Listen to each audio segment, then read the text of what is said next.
మీ ఎలాంటి వ్యాపార ప్రకటనలకైనా వెంటనే మా ఛానల్ సంప్రదించండి. నమస్తే. ఈరోజు మన స్టూడియోలో ప్రముఖ ఆధ్యాత్మికవేత్త ఐకాన్ ఆస్ట్రాలజర్ గట్టిపల్లి సురేష్ బాబు గారు ఉన్నారు. గురుగారితో మాట్లాడదాం. నమస్కారం గురుగారు. జై శ్రీమన్నారాయణ. గురుగారు, నక్షత్రాల సిరీస్ మనం స్టార్ట్ చేసాం. దీనిలో భాగంగా కృత్తిక నక్షత్రం గురించి ఇవాళ మనం మాట్లాడుకుందాం. సహజ సిద్ధ స్వభావాలు వీళ్ళకి ఎలా ఉంటాయి, వీళ్ళు జీవితంలో పుట్టిన దగ్గర నుంచి మరణించే వరకు ఎలాంటి సిచ్యువేషన్స్ వీళ్ళకి ఎదురవుతాయి, ఎలాంటి జీవిత పరిహారాలు చేసుకుంటే బాగుంటుంది వీళ్ళు. కృత్తిక నక్షత్రం. కృత్తిక నక్షత్రం 4 పాదాలు. మొదటి పాదం మేషరాశిలో ఉంటుంది. 2, 3, 4 పాదాలు వృషభ రాశి కింద వస్తాయి. ఇదొకటి. కృత్తిక నక్షత్రానికి అధిపతి అగ్ని. అగ్నితత్వం వీరిలో ఎక్కువ ఉంటుంది. వీరిది రాక్షస గణం. అంటే రాక్షసులేమో మనల్ని కొట్టి చంపి పీడిస్తారేమో అనుకుంటారు. వీళ్ళ గణం రాక్షస గణం. మంచి వాళ్ళకి మంచి, చెడ్డ వాళ్ళకి చెడ్డ వీరిది ఉంటుంది. ఇక 3 పోతే వీరిది తత్వం అగ్నితత్వం కాబట్టి వీరి అధిపతి కూడా అగ్ని. అగ్నితత్వంతో అగ్ని అధిపతి. వీరికి మరొకటి ఉంది. సింబాలిక్గా వీరి యొక్క అధిపతి ఈ మనకి కత్తెర అంటారు కదా, ఈ కత్తెర కూడా వీరికి ఒక రకమైనటువంటి ఆయుధం అని చెప్పవచ్చు. వీరికి ఇవి ఈ అవలక్షణాలతో, ఈ యొక్క గుణగణాలతో ఉంటారు. ఇకపోతే వీరి యొక్క వీరి ఆలోచన విధానం ఎలా ఉంటుందంటే, ఈ యొక్క కృత్తికా నక్షత్రంలో పుట్టినటువంటి స్త్రీ పురుషులు ఎవరికైనా సరే ఒకే రకమైన ఆలోచన ఉంటుంది.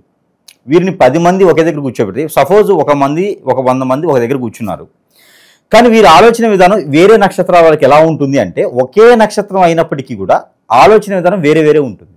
అవునా? కానీ కృత్తిక నక్షత్రం వాళ్ళు అలా కాదు. ఒకే దగ్గర 100 మంది కాదు, 1000 మందిని కూర్చోబెట్టినా కృత్తిక నక్షత్రంలో పుట్టినటువంటి 1వ పాదం నుంచి 4వ పాదం వరకు ఎవరు పుట్టినా వారందరికీ ఆలోచన విధానం ఒకటే ఉంటుంది. ఒకరు ఒకరిని కొట్టాలరా అంటే 10 మంది లేస్తారు. ఎందుకు కొట్టాలని అడగరు. అంటే ఆ కృత్తిక నక్షత్రం ఒక లక్షణం అలా ఉంటుంది. ఒకరికి మంచి చేయాలంటే 10 మంది తోడొస్తారు ఆ మంచి చేయడానికి. ఆ లక్షణం అలా ఉంటుంది. అంటే ఏకదాటి, ఏకనాడి, ఏకతత్వం. ఒకసారి మాట ఇచ్చారా తప్పరు. రామచంద్రుడి ప్రభులాగా ఎలా అయితే పాలన ఉంటుందో అదే విధంగా ఉండేటువంటి లక్షణాలతో, ఒక్క మాట చెప్పాలంటే అదే విధమైన తత్వంతో ఉంటారు ఈ అగ్నిహోత్రులు. వీరిలో ఎక్కువగా అంశలి, కుండలు తయారు చేసేది, తర్వాత మంగలి అంటే ఆ వృత్తులు, తర్వాత బట్టలు నేచేది, ఈ ఒక వృత్తులు ఉంటాయి కదా, ఈ వృత్తులు ఒకప్పుడు మనకి వృత్తులు అనేవారు. ఈ రోజుల్లో అందరూ చేస్తూనే ఉన్నారు. కానీ ఒకప్పుడు మనకి వృత్తులు, మనకి ఏదైతే అవసరం, చెప్పులు, మంగలి, బట్టలు ఉతికేవారు, బట్టలు నేచేవారు, ఇలాంటి వారికి వృత్తులు అంటారు.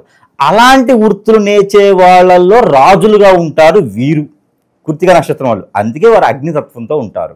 అంటే ఎప్పుడు 24 గంటల పని చెప్పినా మొదటి గంటలో ఎలా అయితే చేస్తారో చివరి గంటలో కూడా అదే జోష్తో పని చేయగలుగుతారు. వాళ్ళకి అలసట ఉండదు, ఆయాసం ఉండదు, నేర్పు ఉండదు, ఓర్పు ఉండదు. వారు పరిగెత్తుతూనే ఉంటారు. కాలంతో పాటు కాదు, కాలానికన్నా ముందే పరిగెత్తుతుంటారు. అలా ఉంటారు కాబట్టి వారికి కృత్తిక నక్షత్రం అయింది. వారికి సింబల్ గుర్తు వచ్చి కత్తెర. వారు ఏదైనా దానం చేయాలంటే కూడా ఇనుపు వస్తువు కత్తెరతో దానం చేస్తే వారికి అష్టైశ్వర్య ప్రాప్తి. ఇదైతే ఒక 50,000 రూపాయల రెమెడీ. కస్టమర్స్ ఎవరైనా చూస్తే వాళ్ళు ఏదైనా కామెంట్ పెట్టినా గురువుగారిని కలవాలన్నా ఇదైతే మినిమం 50,000 అబ్బా. ఇది ఎందుకంటే తప్పదు, ఎందుకంటే ఈ రెమెడీ చెప్పరు ఎవరును. అయితే తర్వాత వీరికి ఏంటంటే, ఈ కృత్తిక నక్షత్రం వాళ్ళకి వీరికి అనుకూలంగా ఉండేటువంటి నక్షత్రాలు కొన్ని ఉంటాయి, కూర నక్షత్రాలు కొన్ని ఉంటాయి. దాంట్లో వీరికి కూర నక్షత్రం అనేది వస్తూ ఉంటే పోతూ ఉంటే వీరికి పెద్ద కృత్తిక ఉందనుకోండి, ఇప్పుడు వారికి నక్షత్రాలు కొన్ని పడవు. మఖ నక్షత్రం అంటే వారికి పడదు, అలానే చిత్త నక్షత్రం అంటే వారికి పడదు. అలానే వారికి కొన్ని నక్షత్రాలు కొన్ని ఉంటాయి. అలానే వీరికి పెళ్లి చేసుకోవాలనుకున్న వారు విశాఖ నక్షత్రం, స్వాతి నక్షత్రం, అలానే హస్త నక్షత్రం, పుబ్బా నక్షత్రం, వీళ్ళని పెళ్లి చేసుకున్నా, వీరితో ఫ్రెండ్షిప్ చేసుకున్నా వీరికి జీవితంలో ముందు స్థాయికి వెళ్ళేలాగా తోడుంటారు. అంటే వీరు సింహాసనం ఎక్కితే ఆ సింహానికి కాళ్ళులా ఉంటారు ఈ నక్షత్ర వాళ్ళు. వారిని వారు బ్రహ్మాండంగా ఉపయోగించుకోవచ్చు. శత్రుత్వం అనేది తక్కువగానే ఉన్నప్పటికీ కూడా మంచి నక్షత్రాలు అయితే విశాఖ, ఇంకోటి అనురాధ కూడా వీరికి మంచి కలిసి వచ్చేటువంటి నక్షత్రమే. ఇకపోతే వీరు పెళ్లిళ్ళు చేసుకోవాల్సినటువంటి రాసులు ఏమైనా కావాలి అంటే వీరికి కన్యా రాశి వారు, తులారాశి వారు, అలానే ధనుసు రాశి, మకర రాశి, కుంభరాశి వాళ్ళని కూడా వీరు పెళ్లి చేసుకోవచ్చు. అట్రాక్షన్గా ఉండేది మీనరాశి, వృశ్చిక రాశి వారు అట్రాక్షన్గా ఉంటారు. అంటే వారితో ఫ్రెండ్షిప్ చేయొచ్చు, పెళ్లి చేసుకోవచ్చు, మధ్యస్థంగా ఉంటుంది. ఇకపోతే వీరికి ఇంకొకటి ఉంది, ఎందుకంటే వీరిది రాక్షస గణం కాబట్టి ఇది ఎదుటి వాళ్ళు చెప్పకూడదు. ఎవరైనా వస్తే వారిలో కనుక మనిషి గణం, దైవగణం అని ఉంటుంది. 3 గణాలు ఉంటాయి, మనిషి, మధ్యస్థ, రాక్షస. ఈ రాక్షస గణం కాబట్టి మనల్ని చేసుకునే వారికి మనిషి గణం ఉన్నా దైవగణం ఉన్నా మనం దేవుళ్ళం అవుతాం. ఎందుకంటే మనం కొట్టినా పడతారు, తిట్టినా పడతారు కాబట్టి అంత చేసే అవసరం ఉండదు. ఆ స్థాయికి వాళ్ళు తెచ్చుకోరు. కాబట్టి అలాంటి గణాలు ఉన్న వాళ్ళని ఎవరినైనా పెళ్లి చేసుకోవచ్చు. ఇకపోతే వీళ్ళకి పెళ్లి అనేటప్పటికీ ఈ ఒక రాశులు మనకు సరిపోతుంది. ఇంకా పెళ్లి విషయం వస్తే నవాంశాలు అది వేరే ఘట్టం, అది వేరే వెళ్ళిపోతుంది.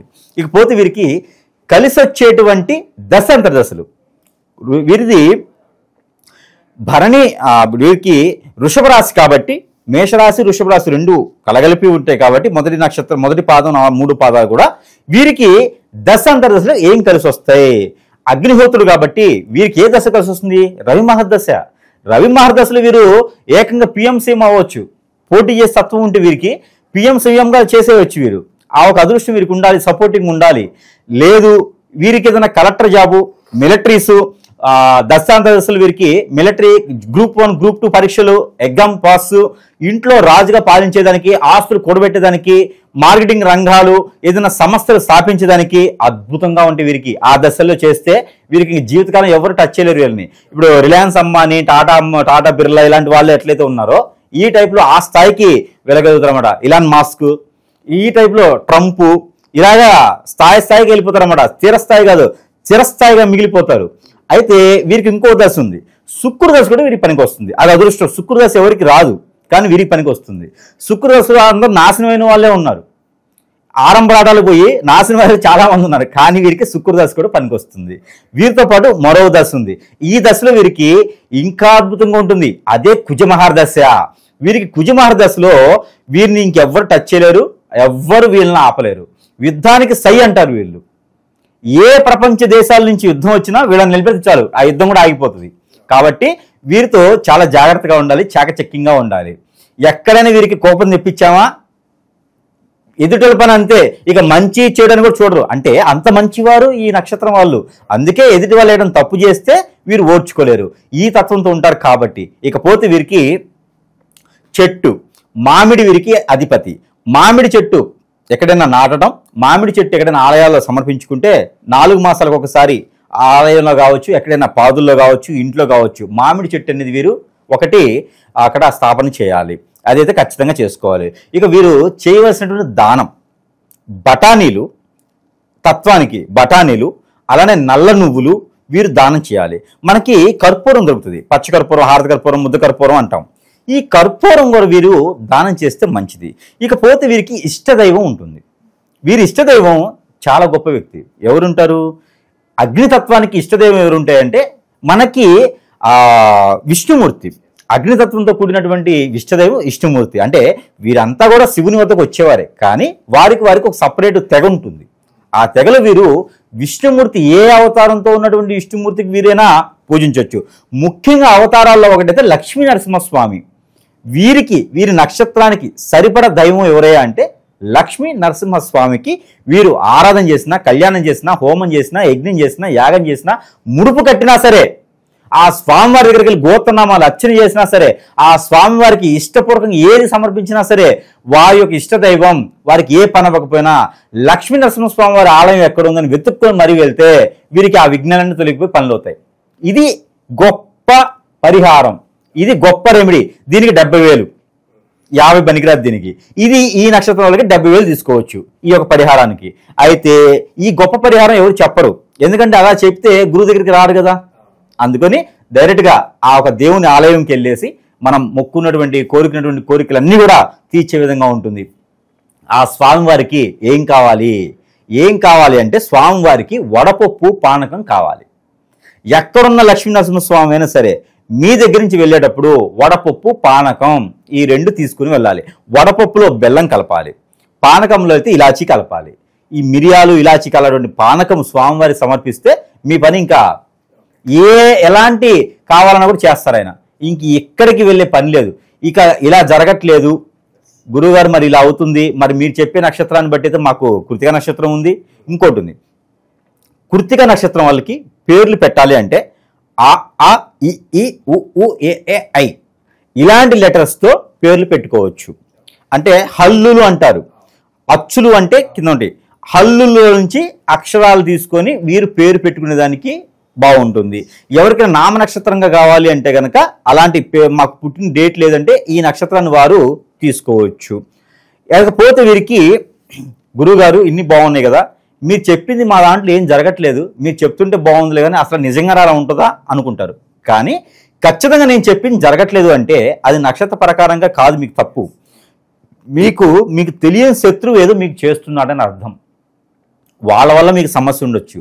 మీకు తెలిసే శత్రువులు ఉండరు, తెలియకుండా కూడా శత్రువులు ఉంటారు. వారు మీ ఎదుగుదల చూడలేకపోతున్నారేమో, మీ తత్వం భరాయించలేకపోతున్నారేమో, మీరంటే వ్యసనము, రంది, ఆందోళన, చికాకు అన్నీ ఉన్నాయేమో. మీరు ఎదగడం వాళ్ళకి ఇష్టం లేకపోతే ఆటోమేటిక్గా ఈ రోజుల్లో చాలామంది గురువులు చేస్తున్నారు. హిప్నటిజం, బ్లాక్ మ్యాజిక్, వశీకరణ లాంటి చాలా ఉన్నాయి. అలాంటి విద్యలు ఏదైనా చేసి ఉండొచ్చు, మీకు అష్టదిబ్బలను చేసి ఉండొచ్చు. ఈ దేవుడు ఏం చేయలేరు, నక్షత్రాలు ఏం చేయలేవు. మీకు అంతా బాగుంటేనే ఇవన్నీ అవుతాయి. లేదు అన్నప్పుడు మీ దగ్గర ఏదో చెడు ఉన్నట్టు, లేదా మీ ఇంట్లో ఏదన్నా చెడు జరిగిందని అర్థం. ఇవి ఉంటే మాత్రమే మీకు నేను చెప్పింది జరగదు. కాబట్టి అలా ఏమైనా చెడు ఉంది అంటే సమీప దూరంలో గురువు దగ్గరికి వెళ్తే సరైన గురువును కూడా ఇక్కడ ఎంచుకోవాలి. లేదా మనల్ని తింటారు వాళ్ళు. సరైన గురువుని ఎంచుకొని అలాంటి తత్వం ఉంది అంటే సరైన పరిహారం తీసుకోవాలి. లేదు గురుగారు, మరి మన దగ్గర ఏమన్నా లభిస్తాయా, మీ దగ్గర కూడా ఏమన్నా మరి మంత్రోచ్చారణ చేసాం మీరు ఇవ్వగలుగుతారంటే ఖచ్చితంగా మనం ఇస్తాం. ఇప్పుడు ప్రజలకి మంచి జరగాలని అనుకోవాలి, కానీ నేను ఖచ్చితంగా వాళ్ళకి చేయడానికే ఉంటాం. కాబట్టి వారికి కూడా ఏంటంటే వాస్తు ప్రకారంగా కానీ ఇల్లు కట్టేటప్పుడు కానీ ఎంతోమంది ఏడుపు ఉంటుంది. ఆ ఏడుపు వల్ల మనం ఇంట్లో సరిగా ఉండలేం, చికాకులు పకాకులు ఉంటాయి, ఇంట్లో సరిగా తినలేము. అలా ఉన్నప్పుడు ఇంట్లో ఏదో జరుగుతుందండి, నాకు ఉండాలనిపించలేదు, అసలు ఇంట్లోకి వెళ్తే కలిసి రావట్లేదు అనుకున్న వారికి మన దగ్గర గుర్రపు నాడ ఉంటుంది. ఈ గుర్రపు నాడని వారు ఇంట్లో పెట్టుకోవడం వలన అలాంటి ఇబ్బందులు అనేది తొలగిపోతాయి. ఇంటి సింహద్వారాన్ని తలించుకోవచ్చు. దీంతోపాటు సాంబ్రాణి, ఈ సాంబ్రాణి అనేది కొన్ని రకాల ద్రవ్యాలతో మనము హోమంలో కాల్చి దాన్ని భస్మంతో చేస్తాం. ఇది సాంబ్రాణి. ఇది ఇంట్లో సాయం సంధి వాళ్ళు వేసుకుంటే వారికి ఖచ్చితంగా ఆ నెగిటివిటీ అంతా పోద్ది, ఆరోగ్య సమస్యలు పోతాయి, అన్ని రకాలు బాగుంటుంది. ఇకపోతే బాడీకి ఇంకా మనిషికి ఏదైనా చెడు నెగిటివ్ జరిగింది, హిప్నటిజం, బ్లాక్ మ్యాజిక్ జరిగింది గురువుగారు, నాకేం అర్థం కావట్లేదు అంటే చిన్న చిన్నగా ఉన్న వాటికైతే ఇది సెంటు వారి ఎదుగుదలకి తోడ్పడుతుంది. ఇది బట్టలకి రాసుకోవాలి. మనం వేసుకున్నటువంటి బట్టలకి సెంటు అప్లై చేసుకుని బయటికి వెళ్తే ఇది వారికి కలిసి వస్తుంది. వీటితో పాటు గురువుగారు మరి ఎంత చేసినా నాకు ఆందోళన, చికాకు ఉంటుంది, మైండ్ సరిగా పనిచేయట్లేదండి, నాకు ఏం అర్థం కావట్లేదు, గుర్తుండట్లేదు, మైండ్ కూడా బాగోలేదు అన్నట్టు స్ఫటిక.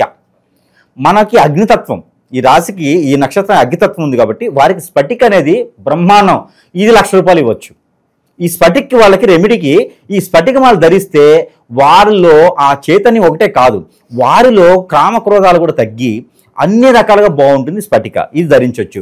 ఇలా కాదు గురుగారు, మాకు పెళ్లి కూడా అవ్వట్లేదు, పెళ్లి సమస్య ఉంది, ఎక్కడ ఏం జరిగిందో తెలియట్లేదు, నక్షత్రాలు బాగాలేదా, లేకపోతే నాకు ఇంకేమైనా దోషాలు ఉన్నాయా, పెళ్ళి అవ్వట్లేదు అన్న వాళ్ళకి ఖచ్చితంగా మనకి వైజయంతి మాల, ఇది ఎంతో మందిని కలిపింది జంటల్ని. అలాంటి పెళ్లి చేయదా, జంటలు అంటే ఎక్కడో ఉన్నాయి కాదు, భార్యాభర్తలు కలిపింది. అలాంటి కలిపినటువంటిది భార్యాభర్తల్ని, పిల్లల్ని, పెద్దల్ని కలిపినటువంటి వైజయంతి మాల అందరికీ తెలిసిన విషయం, వైజయంతి స్టోరీ. అలాంటి వైజయంతి మాల అనేది మన దగ్గర, ఈ వైజయంతి ఒరిజినల్ సీడ్ ఇది. ఈ వైజయంతి కూడా ప్రజలకి సరసమైనటువంటి ధరల్లోనే మనం లభ్యపడుతుంది. ఇక మనకి అందరికీ తెలిసింది కియా మాల. ఇది మనకి కరంగిలి కాదు, కియా. ఈ కియామాల దిష్టి దోషాలని, మన వైపున చెడు దోషాలు, దిష్టి దోషాలు, కళ్ళు మంచివి కాదు, ఎంతోమంది మనల్ని శపిస్తూ ఉంటారు, ఎంతోమంది మనం తిట్టుకుంటూ ఉంటారు, ఎంతోమంది మన ఎదుగుదల తట్టుకోలేకుంటారు. వారందరికి కూడా నా నుంచి ఈ యొక్క కియామాల ధరించడం వల్ల ఆ దిష్టి దోషాలు అన్నీ కూడా పోతాయి. ఇలానే మన దగ్గర ప్రతి సమస్యకు ఒక పరిష్కార మార్గం అయితే మన దగ్గర లభ్యపడుతుంది. కాబట్టి ఎవరైనా సరే సంప్రదించవచ్చు. ఇక వీరు జీవితకాలం చేసుకోవాల్సినటువంటి పరిహారం ఒకటి, పానకము, వడపప్పు లక్ష్మీనరసింహస్వామి వారికి సమర్పించుకోవాలి. ఎలాంటి సమస్య వీరికి వచ్చినా లక్ష్మీనరసింహస్వామి ఆలయం ఎక్కడుంది, పానకం వడపప్పు తీసుకుని వెళ్ళిపోవాలి, వడపప్పులో బెల్లం కలపాలి. ఇది వీరు చేయాల్సినట్టుంది. మామిడి చెట్టు నాటాలి. ఇవి వీరు చేసుకుంటే జీవితంలో ఎదురు దెబ్బ, ఎదురు రావడం లాంటివి ఉండవు. లాభ నష్టాలు అంటారా, వస్తూ ఉంటాయి, పోతూ ఉంటాయి.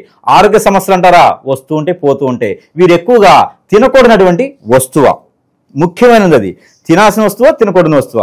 తినకూడని వస్తువు ఒకటి ఉంది. అది ఏమిటి? బాదం పప్పు వీరు తినకూడదు. డ్రై ఫ్రూట్స్లో ముఖ్యమైనటువంటిది బాదం, కానీ ఆ బాదమే వీరు తినకూడదు. ఎందుకంటే వీరికి అగ్నితత్వం ఉంటుంది. ఆ అగ్నితత్వానికి బాదం పనికిరాదు. బాదం పప్పు వీరు తినకూడదు. తినవలసినవి ఏంటి? గోధుమకు సంబంధించి ఎక్కువ తినాలి. గోధుమ పిండి, మైదా పిండి, గోధుమలు, గోధుమ రవ్వ ఇలాంటివి వీరు ఎక్కువ తీసుకుంటే మంచిది. జొన్నలు, సజ్జలు, రాగులు ఇలాంటివి కూడా ఎక్కువ తీసుకోవడం వల్ల వీరిలో ఇంకా మంచి నైపుణ్యము, నేర్పుత ఏర్పడుతుంది. ఇలాగ చేసుకొని అదృష్టవంతులేదానికి ఈ రాశి వారైతే జీవితకాలం కూడా సుసంపన్నంగా ఉండొచ్చు. ఎలాంటిదైనా సాధించేదానికి ముందుంటారు. సాధించి పెట్టడానికి కూడా ఈ యొక్క నక్షత్రం వాళ్ళు ముందుంటారు. కాబట్టి వీరంతా కూడా బాగుండాలని కోరుకుంటా ఉన్నాను.